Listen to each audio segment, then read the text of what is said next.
আজ থেকে ১ মাস আগে আমি আর আমার মামাই ২টা টেলিটকের সিম কিনছিলাম বরিশাল টেলিটকের কাস্টমার কেয়ার থেকে জেনারেশন জেড। ভাই ওদের লোকেশনটা এতটা উইয়ার্ড অ্যান্ড ওদের সার্ভিসটাও।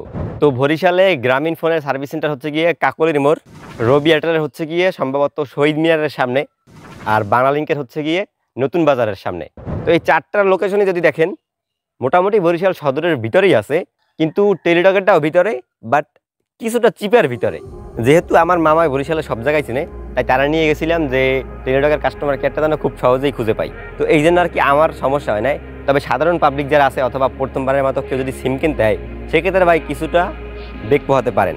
তো টেলিটক হচ্ছে বাংলাদেশের একটা সরকারি সিম, আর ইন্ডিয়াতেও কিন্তু এরকম একটা সরকারি সিম আছে যেটা হচ্ছে গিয়ে বিএসএনএল। ওদের সার্ভিসটা একেবারে যাচ্ছে তাই, গত 2-5 বছর থেকে কোনো খবর নাই। টেলিটকেরটাও সেম ওই রকমেরই, কিন্তু টেলিটক গত 1-2 বছরে তাদের সিস্টেম নেটওয়ার্ক সব কিছু মোটামুটি আপগ্রেড করতেছে। তবে এর সাথে সাথে তাদের সার্ভিস সেন্টারগুলো, মার্কেটিং, এরপর আরও অনেক বিষয় আছে, এগুলো তাদের আপগ্রেড করা দরকার। তো বর্তমানে যদি আপনারা কাস্টমার কেয়ারে যান সেক্ষেত্রে সিম কিনতে আপনাদের লাগবে এনআইডি কার্ডের নাম্বার। তবে আমি ট্রাই করছিলাম যে ই সিমটা কিনবো, কিন্তু ই সিমটা তাদের ওইখানে বর্তমানে অ্যাভেলেবেল ছিল না, তাই আর কি দিতে পারে নাই। ই সিম হয় ম্যানুয়াল ই নাই না, ই সিম শুধুমাত্র স্বাধীন হবে।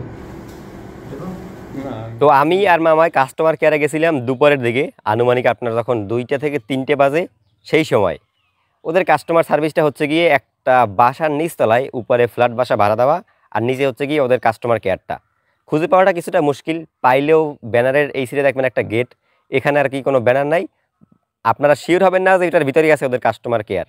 তো যখন আমরা ওইখানে ছিলাম ভাই, কোনো রকম বৃষ্টি হয় নাই, কিছু হয় নাই, সম্ভবত উপরে ওদের এসির পানি অথবা যে কোনো কারণেই হোক ওইখানে দেখছি ঢোকার সময় বাইরে হওয়ার সময় শুধু পানি পড়তে আছে। আমি যখন প্রথমবার ঢোকার ট্রাই করছিলাম তখন দেখি খালি পানি পড়ে।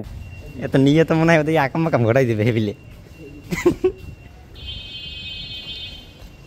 আস্তাগফিরুল্লাহ রাব্বি মিন কুল্লি যামবি ওয়া আতুবু লা হাওলা ওয়া কুওয়াতা। এসির পানি পড়ে।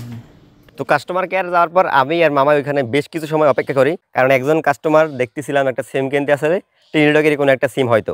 এরপরে আর কি আমাদের সিরিয়াল আসছিল, যাওয়ার পরে আমাদের বললাম যে 2টা টেলিটক জেনারেশন জেড সিম লাগবে, কিন্তু তাদের কাছে জিজ্ঞেস করছিলাম যে ই সিম হবে কিনা। এইখানে আর এই সিমটা পাই নেই, তাই আমরা রেগুলার 2টা সিম নিয়েছিলাম 150 টাকা কইরা, এনআইডি কার্ডের নাম্বার আর আমাদের লোকেশনটা বলছিলাম। এরপরে সিরিয়াল অনুযায়ী আমাদেরকে একটা সিম দিছে, মানে এইখানে আপনারা কোনো রকম সিমের নাম্বার চুজ করতে পারবেন না। ওইখানে যে সিরিয়ালের বান্ডিল থাকে, সিমের বান্ডিলগুলো, ওইখান থেকে সিরিয়াল অনুযায়ী আপনাদেরকে সিম দিতে হবে। আর এইখানে টাকার বিষয়টা আপনার 150 টাকা, 2টা সিম নিয়েছিলাম 300 টাকা। কিন্তু ওইখানের যে ভাই উনি আর কি টাকা নিয়ে একটু বেশি সিনিক্রেট করতে আসলো, যেমনটা আর কি একটা সিম অলরেডি রেজিস্ট্রেশন করা শেষ, আমরা বলতেছি যে 2টা সিমের টাকা এক লগে দেবো, কিন্তু ওনার আর কি একটা সিমের টাকা আগে নেওয়াই লাগবে, আর 2টা বলছি যে একসাথে নেন, না হইবে না। আর সিম কেনা শেষ হয় না, তার ভিতরে টাকা করতে আছে, মানে আমরা জিনিসটা এমন হয়েছে আমরা টাকা না দিয়ে মনে করেন ওনার সিমটা নিয়ে চলে যেতেছি এরকম একটা। তো সিম কেনার শেষে আমি আর কি ওইখানে বসেই সিমটা ফোনে লাগাইছিলাম চেক করার জন্য।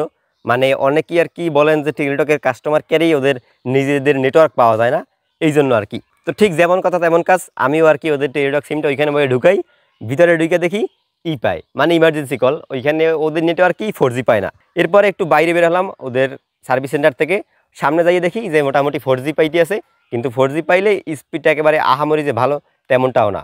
দেন ওইখান থেকে আমরা কিছু প্রয়োজনে কাকলির মোড়ে চলে আসি। তো ওইখানে দেখি স্পিডটা আর কি সেমই আছে, টাওয়ার কত দূরে কিংবা সেটা বলতে পারতেছি না, তবে কাস্টমার কেয়ারের ওইখানে আর কাকলির মোড়ে 2 জায়গার স্পিডটাই সেম। তো এখন যদি টেলিটকের বরিশালের কাস্টমার সার্ভিস অথবা কাস্টমার কেয়ার নেটওয়ার্ক কভারেজের অবস্থাটা আপনাদেরকে বলি।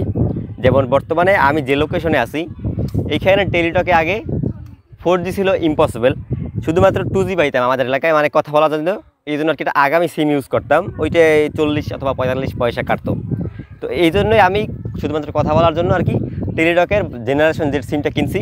কেনার পর দেখি যে আমাদের লোকেশনে আর কি 4G পাই। তো এইটা নিয়ে আমার চ্যানেলে একটা ভিডিও আছে, চাইলে আপনারা দেখতে পারেন। এইখানে আমি কিছুটা সারপ্রাইজ হয়েছি, কারণ আমাদের এলাকায় যে রবি, এয়ারটেল অ্যান্ড বাংলালিংক এই 3টে অপারেটরের এক টাওয়ার ছিল একটা, তো ওইটাতে সম্ভবত টেলিটক 4G ইনক্লুড করছে, এই জন্য আর কি আমাদের এরিয়াতে 4G পাইতেছি। আর বরিশাল সদর অন্য অন্য জায়গাতে আর কি বলতে পারছি না, কিন্তু টেলিটকের ফেসবুক পেজ থেকে মাঝে মাঝে জানানো হয় যে তাদের network coverage 4G plus upgrade করা হচ্ছে, অনেকগুলো টাওয়ারও ইনক্লুড করা হচ্ছে।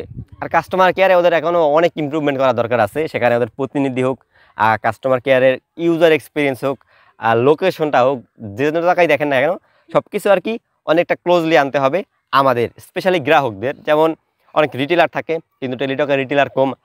গ্রামে আর কি আপনি রিচার্জ করতে চাইবেন, টেলিটকের কোনো সিম নেই, রিচার্জ করবে না, পার্সোনাল থেকে রিচার্জ করতে হবে।